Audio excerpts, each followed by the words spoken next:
Awesome. Hello and welcome. Thank you for joining us today. I'm Reverend Cassandra Ray, Spiritual Director of the Center for Spiritual Living, White Rock, and we're an inclusive learning center of practical spirituality based in the Lower Mainland, South Surrey, White Rock area of British Columbia, Canada. And we practice and teach tools for transformation, authentic self-expression, and conscious living. So wherever you are on your path, whether you're struggling or soaring or a combination of both, there is a place for you here. And as we begin our time together today, I respectfully acknowledge that I live and work on the unceded traditional territory of the Coast Salish nations, including Coquitlam, Tsleil-Waututh, and Stalo nations. And now let us ground our time together in truth and in the heart. I invite you to turn within for a moment. And just taking a breath. I take a moment to recognize the beauty and the power of this ever-present moment, recognizing that it is an unfoldment of the source itself, this one life, this one consciousness of harmony, of peace, of love. I know that it is infinite, eternal, always present, giving all of itself to each and every one of us. And so in this moment, I accept and recognize this gift of life. I recognize that I myself am an expression of the divine. And as I know this of me, I also know this of each one here today. That the divine is expressing through each one here. Each one is a divine purpose unfolding an answer to a divine prayer. And so what I know of this time together is that it is a connection rooted in the power of truth, of our own individual power and of our collective shared divinity. Yeah. And so I'm grateful for each one that is here, for all that is ready to be known and celebrated. I'm grateful for the ways in which spiritual principle opens the mind and the heart to new empowering ideas. And I'm so grateful that healing is available and ready in a moment. That's something that might have been stirring or moving over time, that in a moment it is clear. And there is an experience of love. I am so grateful for every gift that is given and received this day. What a blessing it is to be in the presence of one another, remembering the truth of who and what we are. It is with this gratitude, with this grace, with this enthusiasm that I rest in this knowing, that I release these words that have been spoken through me into that divine law of mind that has already said yes. And I simply live into the unfoldment of this time together, letting it be, and so it is. Yeah, fantastic. Looking back on your life, what are the relationships that have made you who you are? And who are the people who've had a profound impact on you? I really want you to take a moment right now as we move into this talk to consider relationships that have deeply impacted you. including the ones that have been supportive and uplifting, and also the ones that have been more difficult and challenging. So think about relationships from your upbringing, as well as present day relationships. And if you have a notebook or journal, if you're taking notes today, go ahead and make a list right now of the relationships that have contributed to who you are today. I did this when I was preparing for today, and I immediately wrote down dozens of names, simply, just off the top of my head. And I was surprised at how many just were rolling off my pen onto my paper. And I started to question, like, what if every person you've ever known has impacted who you've become? Now, this blows my mind because we don't often think about the role that people play in shaping our lives. And yet, all of the relationships in your life, for better or worse, have contributed to who you've become. Our book of the month for August is this little gem right here. I love it so much. It's called Everyday Ubuntu, Living Better Together, the African Way, by Mungi Ngomane. Now, Ngomane is the granddaughter of Archbishop Desmond Tutu. So Reverend Tutu was awarded the Nobel Peace Prize in 1984 and is known for his anti-apartheid activism in South Africa. He was appointed the chair of South Africa's Truth and Reconciliation Commission, where he pioneered a brand new way for countries to move forward after experiencing civil conflict and oppression.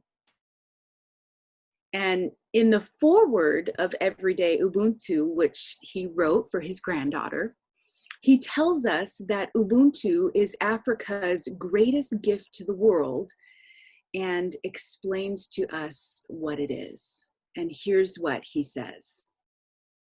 He says, the lesson of Ubuntu is best described in a proverb that is found in almost every African language, whose translation is, a person is a person through other persons. The fundamental meaning of the proverb is that everything we learn and experience in the world is through our relationships with other people. We are therefore called to examine our actions and thoughts, not just for what they will achieve for us, but for how they impact on others with whom we are in contact. Wow. Yeah. Ubuntu is what inspired and guided this process of dismantling apartheid in South Africa, applied to an entire region, huge communities of different cultures and people. And it is that powerful. Ubuntu is cultural, religious, political. It is all of those things wrapped up together. And I think we need all of those things wrapped up together for an answer to today's issues. They apply to right here, to what we're experiencing today. And I don't know about you, but I was not raised with this idea of a person is a person through other persons. That sounds foreign to me. And our Western culture tends to focus on the individual and individual success and what that means. Like when you meet people at a party, people aren't asking you, what's your role in our community? They don't ask you that, do they? They ask you, what do you do? So it's interesting how this focus on the individual is permeated through everything that we do. Even when you think about helping children learn, right? Like if a child is not passing a class, we tend to look at, well, what is the issue with that child? What if we were asking, and I think progressive educators do this, they start to look at, well, what in the community can support this child's learning, right? And we do this even in our spiritual community, our spiritual path. We tend to focus on learning spiritual principles and practices for the individual, so that you can heal your body, so that you can have healthier finances, so that you can find meaningful work or a romantic partner, right? We tend to even look at our spirituality through this lens of the individual. And yet, we do this in community, right? Because learning and growing requires support. So I want you to also think for a moment, about who has shaped your spiritual journey. Like, think about the books that you've read, what teachers you've learned from, you've taken classes from them, and what ministers and practitioners have held space for you individually.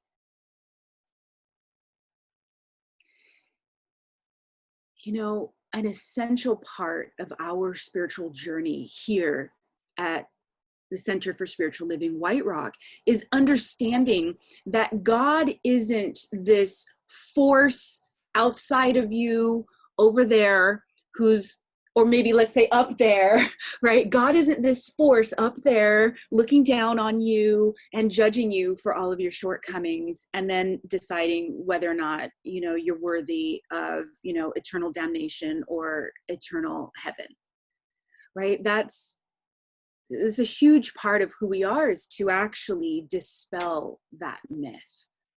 And our founder, Dr. Ernest Holmes, said, our starting point is to recognize God at the center of our own being, to have faith in this divine presence within us, and to have an equal faith in the divine in everyone else. We must come to see that God is the one eternal presence in everyone and in everything, and we must learn to think from this basis. Yeah, that is my daily endeavor, to recognize God right inside of me, to recognize God right inside of you, and to have equal faith in myself and in you, and that this eternal presence is actually in back of everything and everyone. And so it's okay, and it's going to be okay. Like, this is my faith practice. And I will tell you that it has been harder lately, right? It has been harder for me since, what was it, March 15th? March 16th was day number 1. I think we're at about now day 140 or something like that. Yes, I am counting the days. I am. And it has been challenging. And yet Ubuntu teaches how to think from this basis, the basis that Dr. Holmes set out. And Ngomane writes that Ubuntu recognizes the infinite worth of everyone, starting with yourself. This is a great place to start. And imagine for a moment, if you recognized the infinite worth of yourself, would you treat yourself differently? Think about what you might do differently if you fully recognized the infinite worth of yourself. And what if you recognized the infinite worth of everyone else in life, from those you care about the most to those you don't even know? Would you treat them differently? And what if you fully recognized the infinite worth of someone that you have a conflict with? Would that change how you navigate that conflict? Now, I, in all transparency, knowing my worth has been a huge challenge of mine throughout my entire life. You see, one of my earliest memories, in fact, it's hard for me to even remember not having this memory, is of my grandmother telling me, "Why can't you be a blonde-haired, blue-eyed boy?" So from a very young age, I learned that there was something fundamentally wrong with me. I was the wrong race. For those of you who don't know me well yet, my father is a Nupiaq from Alaska, native Alaskan, and my mom is white. And this is my maternal grandmother, who is also white. And so I learned that I was the wrong race and the wrong gender. Now, these were flaws that I tried desperately to compensate for in my life.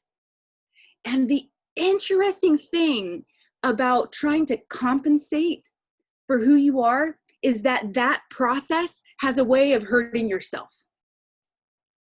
Yes, I hurt myself deeply trying to prove that I was good enough. I did some really cool things too, and I hurt myself in that process, and it never worked. The things I did to compensate for that never added up to me feeling like I was enough. So this inaccurate message of my wrongness has taken up a lot of mental and emotional space in my life thus far. And you know what? Trauma has a way of doing that. Trauma has a way of taking up mental, emotional space. And this is where our spiritual principles and practices can bring healing to our experience, not by denying what we've been through, but by loving you through your human experience, by bringing forth this truth of your infinite worth right next to this idea of your wrongness. You know, each one of us has our own version of that. What was your version? What did you pick up along the way about why you weren't enough, or why you were wrong, or why you needed to prove that you were worthy or valuable or okay?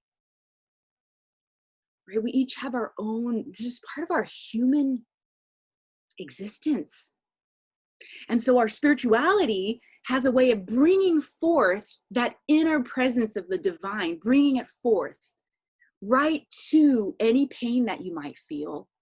And it brings a loving presence to it. And Ubuntu teaches us that absolutely everyone on earth is of equal value, that each one of us is enough, and that we are no better or no worse than anyone else. So as such, everyone deserves to be treated with humanity, is what Ngomane says. And so when I apply this to myself, I see that I spent so many years believing that I was fundamentally wrong. And now is the time to practice believing that I am fundamentally right. And I have some making up to do. I do.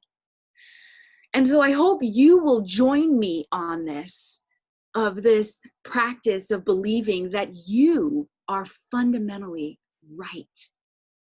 And Ubuntu is here to help us.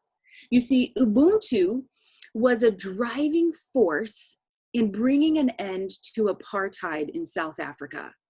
Now, Ngomane tells us that apartheid was a harsh and institutionalized system of racial segregation, where until 1994, Black and white people were forced to lead completely separate lives.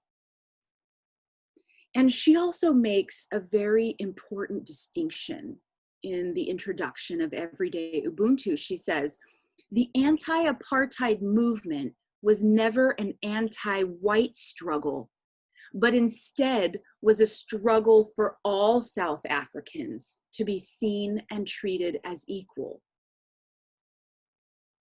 Now, this is a powerful shift in perspective, right?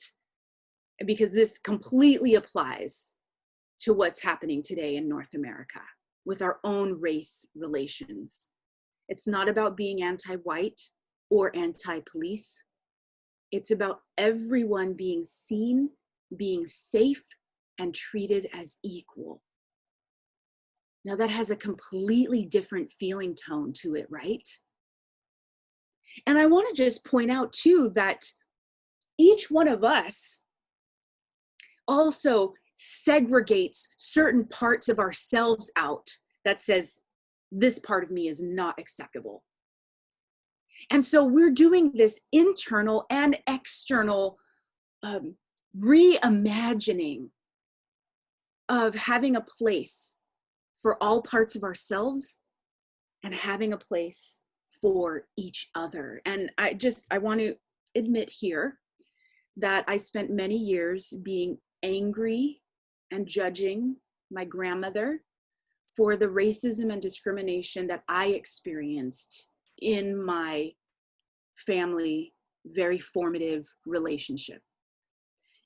And I want to just say that that anger was appropriate. That anger that I felt was telling me that I was believing an inaccurate message. So without that anger, I might not have ever done the work that I needed to do to have a different understanding of myself. So again, how do we make space for anger? How do we allow for anger in our spiritual process? And one thing that I have learned very distinctly lately is that the judgment I felt simply kept me protected from the pain. So I want to say that again, because it's so crucial here in moving forward. The judgment I felt masked the pain I felt. Instead of feeling the pain of these hurtful statements that someone very important to me said, I could judge her as bad, evil, and wrong, and then I didn't have to face my pain. And I could have stayed in that space my entire life because I'm justified, right? I have valid reasons to stay in that place. But how does that serve me? How does that impact my life? So I just want to say here that I had to feel the pain of her words before I could let them go. That this was a crucial part of the process. Feeling my pain in a safe environment with loving people, and I will say both personal relationships like friends and family, and professional people like therapists, life coaches, ministers, and practitioners.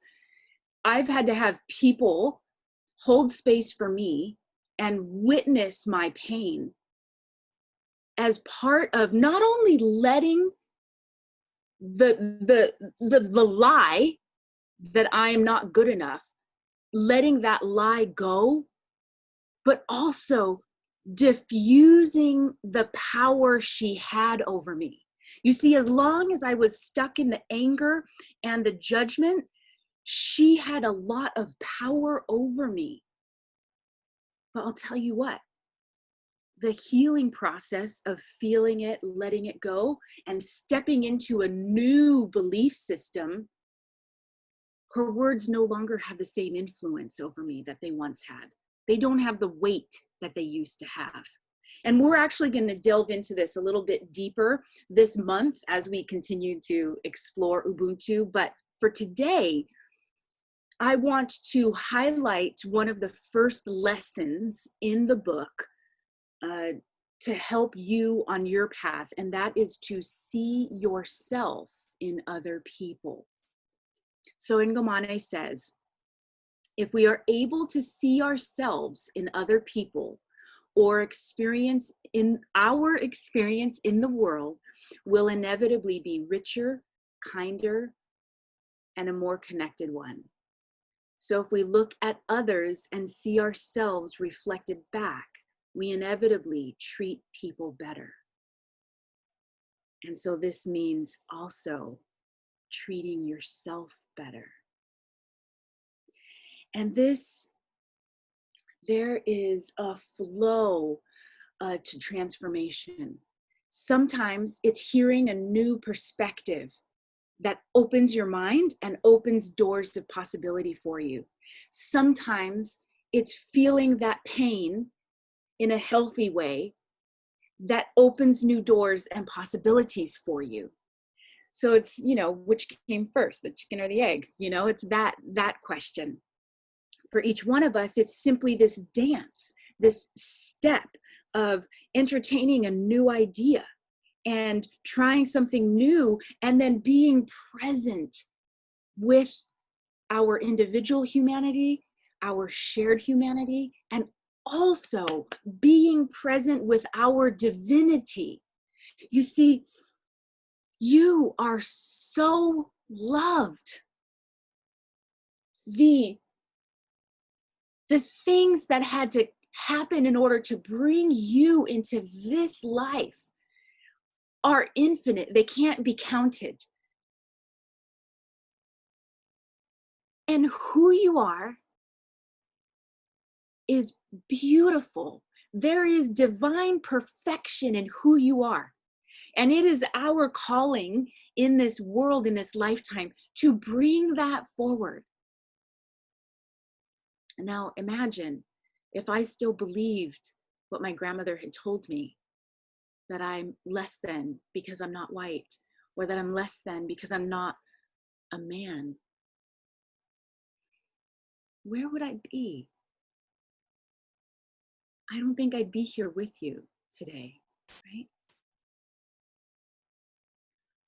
Where will you be when any false belief that is running around in your heart or your mind is healed and has no more power over you?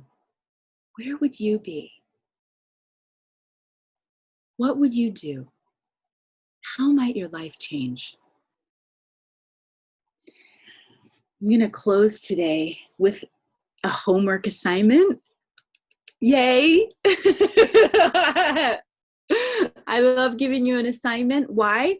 Because the true power in any spiritual principle is when you practice it.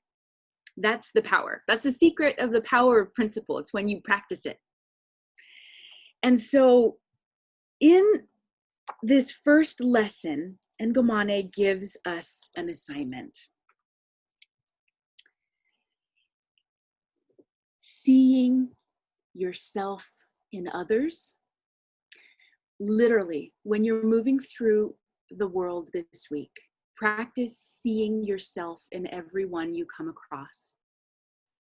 People that you live with, people that you see in the elevator or on the street, or the clerk who helps you at the grocery store. Practice seeing yourself in them. What do you have in common? And can you, at minimum, see your shared humanity? Can you see their divinity?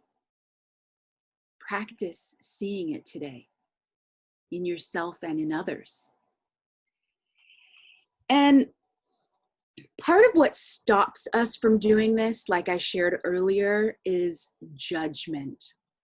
And so literally, Ngomane gives us an assignment, a practice in her book that says, notice your judgments, feel them, and quietly let them go.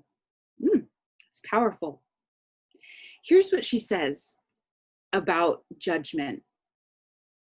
When we pass judgment on other people, we become blind and limit our opportunities.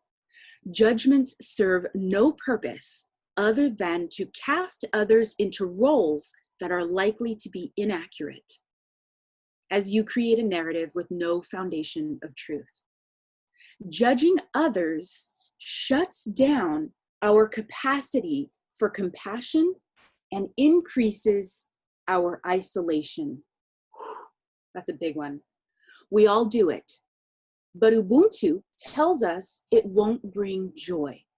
For one day, try to observe without judgment and quietly let negative thoughts go. There you have it. For one day, try to observe without judgment and quietly let negative thoughts go. Wow.